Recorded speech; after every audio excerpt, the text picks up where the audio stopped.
इचलकरंजी महानगरपालिका निवडणुकीच्या पार्श्वभूमीवर प्रभाग क्रमांक 4 मध्ये महायुतीच्या प्रचाराला अभूतपूर्व प्रतिसाद मिळत असून महिलांची मोठ्या संख्येने उपस्थिती ही परिवर्तनाची नांदी ठरत आहे। या प्रभागातील महायुतीच्या कॉर्नर सभेला महिलांनी उत्स्फूर्त प्रतिसाद दिल्याने चारही उमेदवारांच्या विजयाची औपचारिक घोषणा खासदार धैर्यशील माने यांनी केली। प्रभाग क्रमांक 4 मधील महायुतीचे उमेदवार दिलीप गेनबा झोळ, मनाली दत्तात्रय मांजरे, मनीषा संतोष कुपटे आणि मनोज भीमासिंकर हिंगमिरे यांच्या प्रचारार्थ आयोजित कॉर्नर सभेत ते बोलत होते।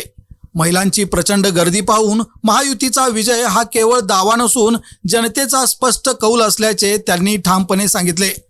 राज्यात आणि केंद्रात महायुतीची सत्ता असताना महापालिकेतही महायुती आली तर विकासाचा महापूर येणार हे अटळ आहे।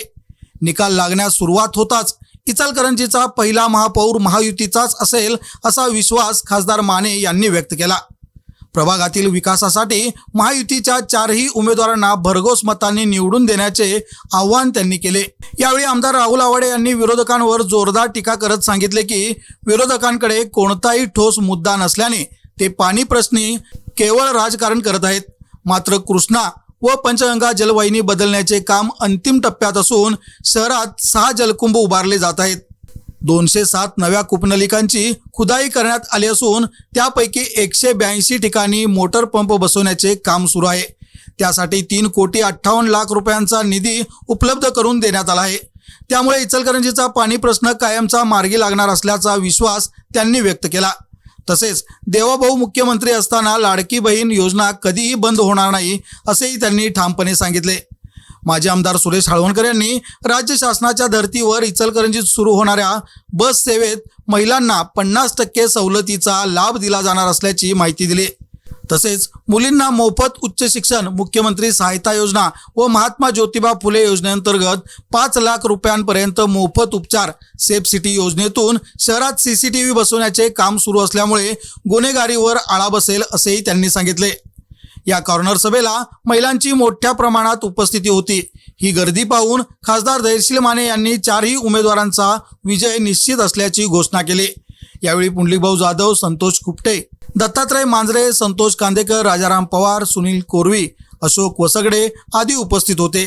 स्वागत व सूत्रसंचालन ऐनापुरे सरांनी केले तर आभार प्रदर्शन आशिष यादव यांनी केले।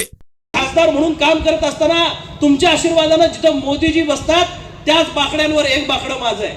त्या तुमच्या मतामुळे मला त्या ठिकाणी मिळालंय आणि त्या बाकड्याचा उपयोग नुसतं ते बाकडं आपल्यासाठी आहे नव्हे तर सर्वसामान्यांच्या उत्कर्षासाठी कसं वापरता यावं याच्यासाठी म्हणून मी तिथं आवाज उठवत असतो।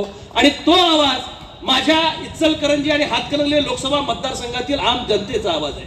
त्यांच्या कामाला न्याय देण्यासाठीचा आवाज आहे। आणि मला आपल्याला अपेक्षा एवढीच आहे, एखाद्या हॉटेलमध्ये या ठिकाणी चांगला स्वयंपाक केला असेल, तुम्ही नवऱ्याला घेऊन हॉटेलला जेवायला गेलात, कितीही चांगला आज स्वयंपाक झाला असेल आणि थंड स्वयंपाक वाढला गेला तर जेवण गोड लागत नाही।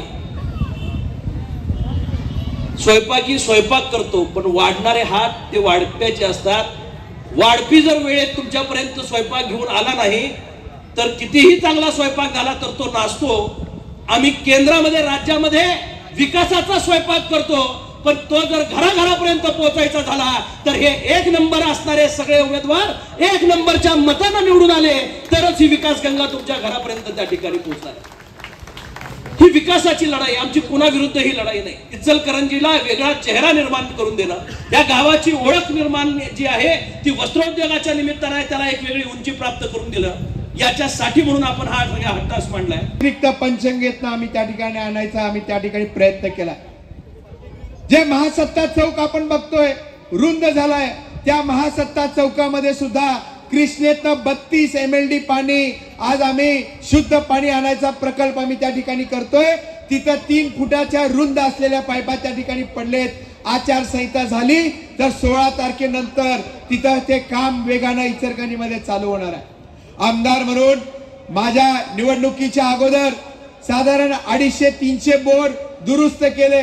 तिथं गंजलेल्या पाईपा मी त्या ठिकाणी बदलल्या, नवीन बोर टाकले। आमदार झालो, स्वस्त बसलो नाही, 238 बोर नव्याने इचलकरंजीमध्ये मारले।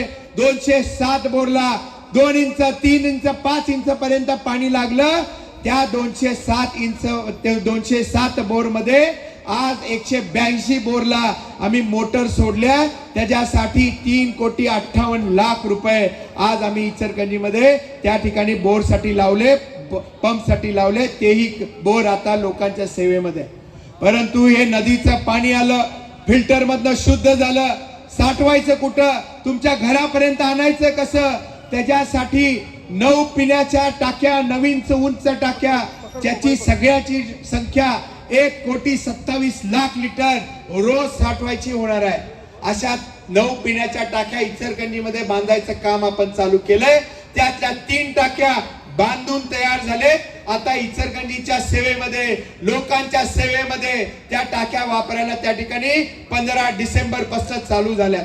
6 टाक्या जर झाल्यात, त्याचा 30% 25% हे काम पूर्ण होत आलंय. येणाऱ्या 6 महिन्यामध्ये त्याही टाक्या पूर्ण झाल्या तर त्या टाक्या वापरात आल्या तर एक किमान आज मी या ठिकाणी या व्यासपीठावरनं सांगू इच्छितो, एक आमदार म्हणून सांगू इच्छितो, तुमचा लाडका भाऊ म्हणून सांगू इच्छितो, किमान एक दिवस आड पाणी येणाऱ्या 6 महिन्यामध्ये आपल्या घरापर्यंत या ठिकाणी पोहोचेल अशी व्यवस्था आम्ही या ठिकाणी केली.